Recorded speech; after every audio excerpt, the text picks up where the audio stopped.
theming Drupal is that once you know how to do it, it's kind of intuitive. And figuring out all of those steps are about as easy as those learn to draw books where you've got step 1 is a circle, step 2 is a circle, and step 4 is a finished cat, and you've got no idea how to actually add the fur in. In this lesson, we're going to talk about some of the strategies that are involved in the theming process. More specifically, I'm going to talk about theming by components. That's where I take a design, figure out what all the individual things are, and then make a strategy of how I'm going to rebuild that design in Drupal. Specifically, we're going to take a look at how pages are built in Drupal, how they're rendered by the browser, and how you as a themer can actually play a role in making that process a little bit easier for Drupal to understand how your design was built. Are you ready? Let's get started. When I work on Drupal themes, I like to do something that I refer to as theming by component. The first thing that I need to do is take the design and think of it as a really rough sketch or a caricature of itself, and identify the patterns that are common from page to page or location to location. This isn't a new concept. The first place that I noticed on the internet, which did a really good job of explaining what I mean, is the Pairs website. This is a WordPress theme, but what it does is it has a list of all of the different kinds of things you can put into your website, gives an example of what the pattern looks like, along with the HTML and the CSS. This page is for the slats or thumbnail plus a title and a little paragraph. There's lots of different designs that are outlined here. So the footer, maybe a data table, forms, lists, these kinds of things. More recently, this has also been described by Brad Frost as atomic design. This site here shows you a bunch of different elements and how they can be combined into templates to create pages.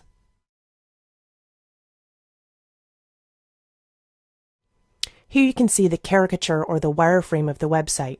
So taking your design and bringing it back to the wireframe stage is really going to help you when you build out your CSS.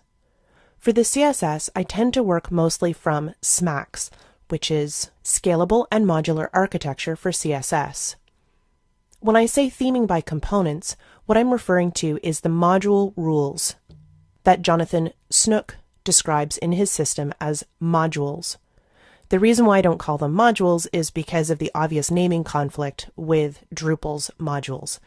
Those modules in SMACs are basically anything that you can draw a box around. In later lessons, you'll see me actually taking screenshots of each of the components in our system. Here's each of those screenshots. So you can see that a component is a fraction or a portion of the design, which, as I said, you can draw a box around. It's a different way of theming in some respects because you're not thinking about whole pages, but it also allows you to really narrow down each component that you're working on so that you can think about how Drupal might be used to build that particular component. For example, this component here is a list of links. Very obviously, I would use either a view or just the built-in menu module to create this list, and then I would need to apply some styles to it. There can also be variations on how a list looks. Here's another component, another list of links. They're both navigation systems.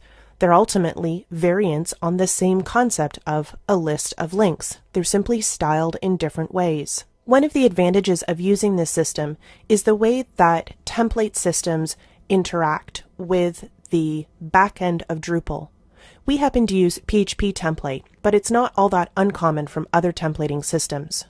A templating system will essentially give you a series of nested or interconnected, like the little Russian dolls, template files, and these files sort of combine into giving you an entire page. At its very base, we have the html.tpl.php file. This file fragment contains the open HTML tag and the close HTML tag, along with the other meta tags and also the body tags. The next template file that fits into this is the page.tpl.php file. For our particular design, we'll also be hard-coding a couple of images into this template file. The next file, or next series of files that get combined in, are the regions. You can create as many regions as you'd like, and each of these regions is going to have a template wrapper file, which allows you to customize the markup if you want to. The only thing that we're going to be touching, though, is the page.tpl.php file. I just want to show you how these build up. All right, so we've got our page in place. We've got our regions in place. The next thing that we're going to put in are the blocks. These blocks are anything that you can place into a region, and in some cases, like the content block, will be subdivided down even further. The content block will contain each of the different nodes which is going to appear in your website. So you can see that a page will be pretty complicated by the time it gets rendered by Drupal and displayed in a browser.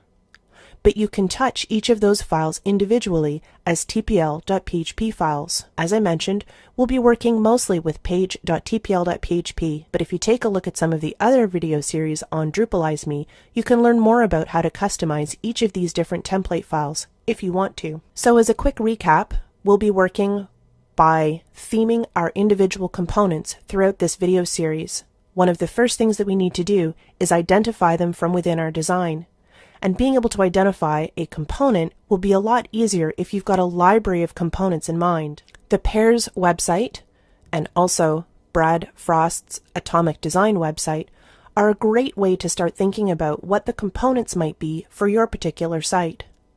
Drupal has its own very obvious visual design patterns, and that doesn't mean that your site needs to look like Drupal. It simply means that there are going to be repeatable elements in your design that you want to be able to style in a consistent manner. We'll be taking advantage of SMACs to actually implement those design patterns in our particular theme.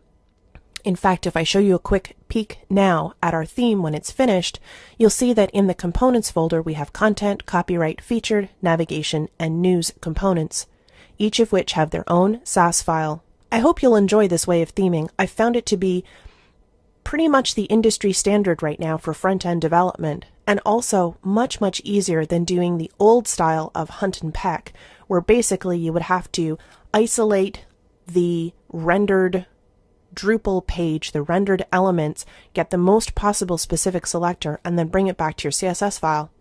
It was difficult not because it was hard to do so much as it was super brittle, and so it became really difficult to reuse styles throughout your design, which meant you ended up with a really bloated system, and every time you wanted to make a new addition or minor change to your site, you had to go back and redo your CSS. Really frustrating.